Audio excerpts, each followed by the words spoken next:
Ladies and gentlemen, I welcome you to the IGN Proleague. My name is Totalbiscuit, bringing you this matchup between two teammates right here in the losers bracket. We've got FnaticFenix versus TT1, both from the team FnaticMSiTT1. Now, these guys are practice partners. They've played together an awful lot. Hell, they even played 2v2 together. So, who's going to come out of this one on top? Because one of them is going out of this tournament entirely. So, no punches will be pulled. That I can guarantee. The drop-heavy, aggressive style of Phoenix versus the very solid, well-rounded style of TT1 and the Protoss. It's going to be a matchup for the ages, ladies and gentlemen. I hope you are ready, because I am. Let's get it on.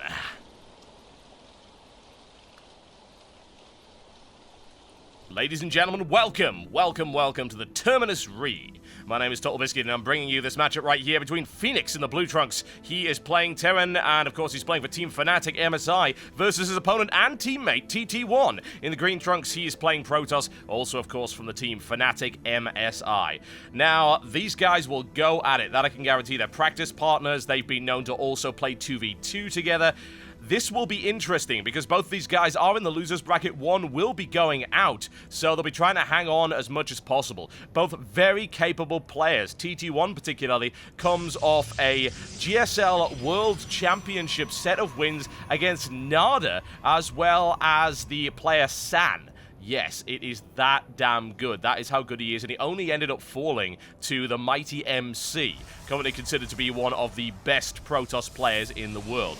So, he's pretty good. He's got a very, very good record in terms of tournament wins in major live LAN environments. And Phoenix as well has been doing extremely well lately and has very strong showings in online tournaments. It participates in quite a few of them as well. It should be interesting. I do not expect any quarter from both of these guys, honestly. Not a single little tiny bit. Just not going to happen. Phoenix opens up with the barracks, of course, and TT1 with the gateway. A little bit of banter going on between those two players right here, as you would expect from teammates. Nothing wrong with that whatsoever. Discussing the potential balance issues with the map and things like that. And that's very common amongst pro players. They like to discuss that kind of thing in the first few minutes of the game. Honestly, don't blame people, really. The first few minutes of a StarCraft 2 game is generally quite slow. Usually just starting to get the economy rolling, getting the basic buildings up. The things you need in order to start things off. And really, you don't have a huge amount of choices in that regard unless you plan on doing something hyper-aggressive. Something that some players will, and indeed spectators more to the point, will actually class as cheesy. Nothing going on of that particular caliber right now. I wouldn't really expect that from these two teammates. Cybernetics coming down right here for TT1. No early Zealot coming out, so I have to imagine he's going to wait for a Stalker, and we'll see what that actually leads him into. And possibly the fact that he's actually starting to save some resources right here would indicate that he might be going for an early expansion. And if we have a look at Phoenix's base as well, no real signs right now of any expansion yet, but he could do. I mean, his mineral count is getting fairly high right now. I'll have to see if he decides to put down another barracks or if he decides to expand from this. It's looking very likely that he will expand, otherwise he would have built the barracks by now already. Second gateway coming down right here for TT1. Still no units coming out. There we go, starting a Stalker. And I have to wonder how many units he'll really push out here. He doesn't seem to be too eager to push out the Warp Gate research, saving his Chrono Boost, using it right there to get some probes out in the way, looking to get a good economic situation for the time being. That second gateway will give him a little bit of ability to respond to any kind of early aggression. Here we go, command center coming down right here for Phoenix. That was the first barracks going down, the second barracks now following it up. No real massive military forces for either. Phoenix is now going into the factory. Phoenix known for many things, including Hellion drops, so we'll see what he decides to do with that. And of course, Marine Marauder drops, and you'll need to get the factory in order to get the starport. We'll find out whether or not he decides to go down that route. It seems fairly likely, considering his usual playstyle. TT1, there we go, expansion coming out for him. Was pretty light on the military, so kind of makes sense that he'd do that. And continuing to Chrono Boost out probes. You have a look at the state of his economy right now, it's very good. He's 4 harvesters ahead of his opponent right now, and thanks to Chrono Boost, he'll continue to start throwing those probes out as soon as this is complete, and we'll probably overbuild probes here so that he can move a few down. Third gateway, second assimilator going down, so 3 gateway into robotics would not be something I would be all that surprised by. There we go, expansion coming out, and pretty well defended here. And TT1 with a little bit of early aggression, not really an awful lot of damage he's going to be able to do there, unfortunately. Pushed away by the Marines, no real damage done to the Stalker. However, once that bunkers up, that Stalker won't really be able to do anything whatsoever, and more forces are really required in order for that to happen. FnaticFenix with 2 reactors coming down, an interesting build, and a tech lab coming up on the factory as well. We could be seeing Marines and tanks for the time being. There comes the robotics facility right here for TT1. That 3 gateway into robotics is a very standard build, very classic. There's nothing wrong with it, and of course very perfect against Terran, because you need to try and grab Colossi as quickly as possible, especially against a player like FnaticFenix, who has a tendency of building a lot of freaking Marines, as you can see right here. There we go, Marines and tanks is his particular strategy for the time being. We'll see whether or not he decides to get aggressive with those drops later on in the game. TT1 with a few Stalkers rolling out on the field, so he's certainly good enough to drive any kind of early expeditionary force away from this expansion right here. His economy's still looking good, 34 harvesters to 28, and that will continue to rise. Bear in mind, of course, his opponent can continue to build mules and try and keep the balance up, and he's doing so fairly well. He's only a little bit behind, nothing really to concern himself with too much. Another assimilator coming down for TT1, so I really would expect Colossi at some point in the not-too-distant future from him once he gets the gas required. In fact, he's really sitting on a rather large amount of gas, and there we go. Robotics Bay coming up for him right here, and siege tanks continuing to pump out for Phoenix, as well as that starport. I knew we couldn't get away without doing at least a little bit of drop play, and also he'll probably be looking to get a Viking or two in order to get that extra visibility to use his tanks for aggressive purposes. Engineering Bay coming up for him as well, so yeah, it's very likely we'll see an infantry-heavy strategy. He's going to probably start throwing out some upgrades for that as well. Robotics Bay almost complete right now for TT1. An interesting place to put it, honestly. That's quite easily scoutable, and TT1 sort of showing his hand immediately, assuming that his opponent decides to go in there. Although, bear in mind, when you think about his opponent's usual strategy, the fact that he's very drop-heavy, it kind of makes sense. You wouldn't want to put a Robotics Bay out of the way, away from your defenses, because it would be too easy to snipe off. Putting out an Immortal as well, a very smart move considering the siege tank present, and he does have an observer out on the field as well. Free SCV, nothing wrong with that. Lovely, lovely free SCV. There we go, 1 medevac now on the field. The question is, what is it going to do? We're looking for a push out right here. Yes, it looks like we might be.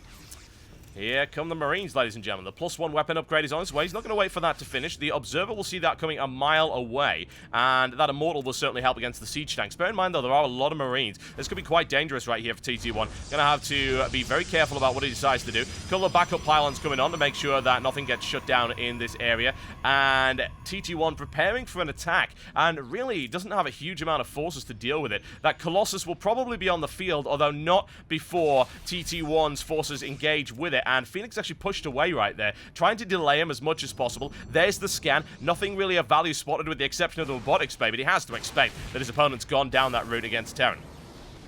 Phoenix now with the deployment, and he's got to be a little bit careful to not move out of the range of those siege tanks. Let's try and start to crawl forward, maybe build a couple of forward bunkers. There we go. And TT1 with a good timing right there. Nails down the bunker almost immediately and pushes that SCV all the way, and that is 1 dead bunker. And here comes the engagement, folks. This could be quite messy. Zealots into the field and already annihilated very rapidly there by the Marines and the tanks. The Immortal holding the line. Unfortunately for TT1, he didn't have the forces he needed and was pushed away quite rapidly. Units lost right now is still looking pretty good in favor of TT1, so he doesn't have to worry too much. Colossi took 10 Marines off of Phoenix right there, so I wouldn't really be too concerned if I were TT1 right now. Another push right here, trying to take a bunker out, and it is detonated before anything happens. And here comes the first drop by the looks of it. There's a pick up and go with 8 Marines moving around the flank right here as Phoenix slightly pulling away right here. Looks like he's going to retreat and possibly expand down here just for the time being. The question is, what is this drop going to be able to do? And is TT1 ready to receive it? And the simple answer is actually he's not.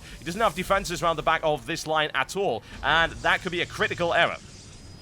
Phoenix Medivac, ready to roll, ladies and gentlemen. Ready to roll. Checking out the Night Elf dance around here, obviously. You know, a little bit of R&R for the troops before they go into battle. And it looks like TT1 has indeed moved in, and the delay by Phoenix could be costly. In fact, it absolutely is. He's going to lose pretty much everything except maybe the Medivac right here, and take a Stalker out, which is not really cost-effective, unfortunately. The Medivac gets away on 20 HP. So, yeah, that delay to check out the Night Elf was really not a very good idea, was it, Phoenix? I'm afraid not. I'm afraid not.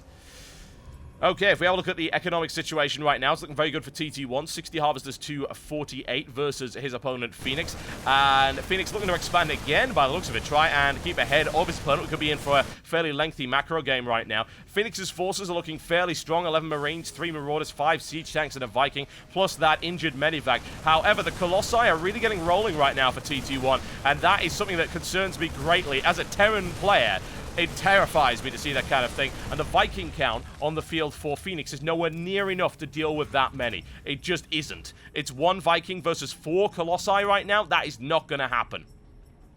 I'd be very concerned right now, especially bearing in mind that the extended thermal lance upgrade is available. We're looking for +1 ground weapon upgrade before this engagement as well, which is really going to help us Colossi out an awful lot. And I don't know if Phoenix is going to be able to hold this kind of attack, but he does have a large amount of siege tanks, so anything that does go in at the front is going to get pulverized. Now, the question is, will TT1 decide to go in, or is he going to hold back for the time being, be a little bit patient, maybe check out the Night Elf chick in the corner? Possibly not. We'll find out. Medivacs moving in, nothing really in them as of yet, although once again they're going to be used as forward scouts. TT1 expanding behind this particular push onto his 4th base, 3rd expansion, and TT1 is ready to rock and roll. The question is Phoenix ready to receive this kind of thing? Well, there we go. He's got valuable scouting information. He saw it coming. There's the scan. He knows what's in that force. TT1 backs away, and he's not really keen on this. He doesn't actually have an observer deployed there. A nice forward missile turret will prevent that from happening. TT1 not all that keen of going on as of yet, and that's kind of unfortunate, because he could have probably done an awful lot of damage right there, bearing in mind that his opponent did not really have the units that he needed. Some interesting mix-ups right here for TT1. He has got a Warp Prism coming out, and he's got a Dark Templar Shrine to follow up that Twilight Council he built a little bit earlier. Intriguing. Could be seeing some Warp Prism drops right there with the Dark Templar. It's a possibility. Hell, even some Colossi drops. We'll find out what he decides to do with it. In the meantime, however, Phoenix is doing a few drops of his own. Marines and Marauders going towards this area right here. And I'm sorry, but 1 photon cannon, maybe even 2 photon cannons will not be enough to hold off that kind of ferocity, particularly with stim available and a lot of firepower from that +1. TT1 holding back right now, possibly going to push forward with the Warp Prism. We'll find out just how much damage he can do. That Warp Prism is going to be caught out of position. He does not want to be there at all. That's a bad position for the Warp Prism to be in. And there's the Stim to try and catch it out of position. The shield's ripped apart. Down it goes. Nice catch there by Phoenix. And a very unfortunate maneuver. However, it looks like that was actually a trap as TT1 is moving behind. However, he misses Phoenix only slightly. In the meantime, we've got the drop at the back of the base right here. And this expansion is in grave trouble. A quick warp in the middle. The question is, will it be quick enough to do the damage that it needs? There's the charge into the line. In the meantime, we see an engagement right now on the front line for Phoenix. Phoenix being pushed all the way back into his base. And right now, however, most of the ground-to-air firepower of TT1 has been disabled. In comes the force from the back. Nails that 1, 2, and 3 Colossi. Excellent play there by Phoenix. And TT1 is getting gutted right now. Most of the forces caught between a rock and a hard place. That base is doomed. Completely and totally doomed. TT1 did not come off all that well from that. He was able to take out an expansion, but he took a huge number of losses in the process. Will Phoenix be able to go into a counter push? Another base taken out right here for Phoenix as well. That drop was exceptionally effective. A free pylon for him as well. Can't be complaining. And TT1 looking to back off right here. He needs to reinforce and reconsolidate his forces. TT1's economy is looking fairly good. However, Phoenix's is really on a roll as well. He does have still 3 fully functional bases. And in the meantime, Phoenix looking to flank this base right here. And once again, TT1's going to get caught out of position. Oh no, that is not good for TT1. Not at all. You're going to lose that base as well. That mineral line devastated. And there we go. There's the stim and the shield's rapidly melting right here on the Nexus. Down it goes. Looking for 50% HP, 25% warp in comes in. Not going to happen. And that's 4 very dead zealots running into the line of the tanks right here. TT1 trying to push him away. Should be able to do it. He's got the firepower to do it. Unfortunately, I'd be more concerned about the economic damage that was just done right there to TT1 by Phoenix. Not good at all. Here comes the charge, and Phoenix driven away once again. The question is, how much more damage can TT1 actually take? Running into the line right there. Great counter push right here by Phoenix. Pushing all the way into the line. I'd be more concerned about those Colossi. However, there's the blink right into the Marauder line. However, not really enough firepower to even take the medevac down. And here come the Vikings, which is not the kind of thing you want at all. However, those Vikings are very badly injured. That could be a little bit of a problem right here for Phoenix. Driving away once again. Those Colossi still standing firm. There's the stim right here with the Colossi line. Will that be enough to deal with it?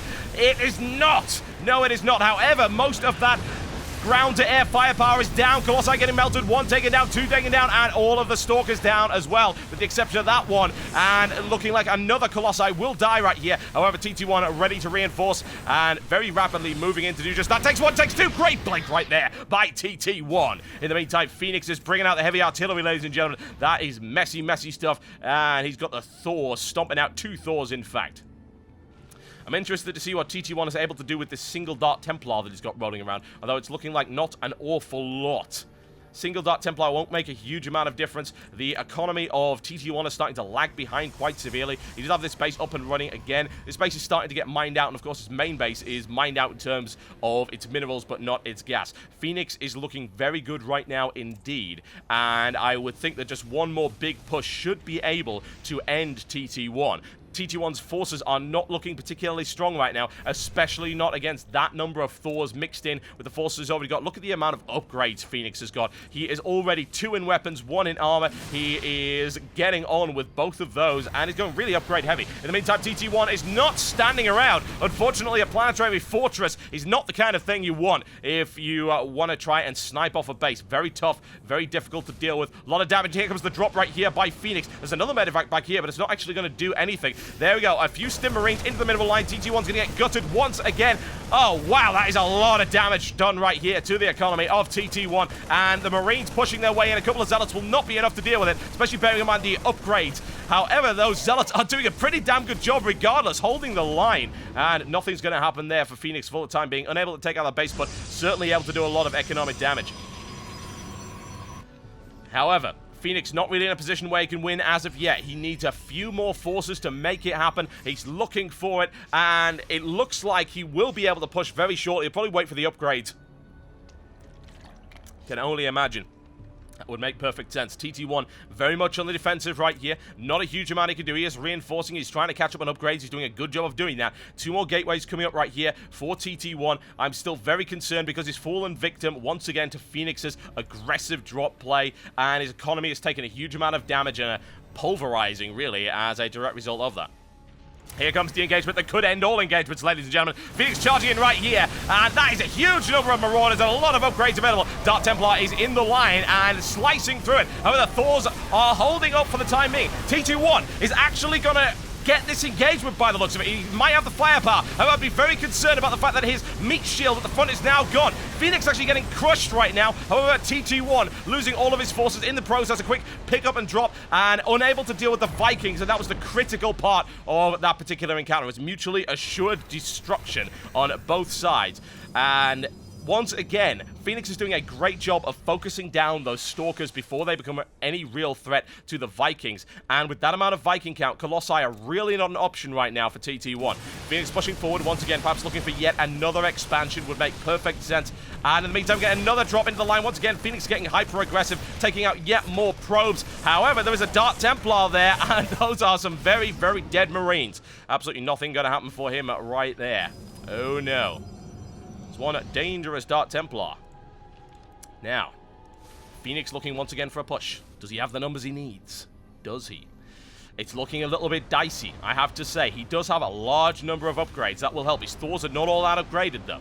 Bear that one in mind. His Marines are great EMP there by the Ghost, right in the middle, and able to take out the sentries quite rapidly, I would think.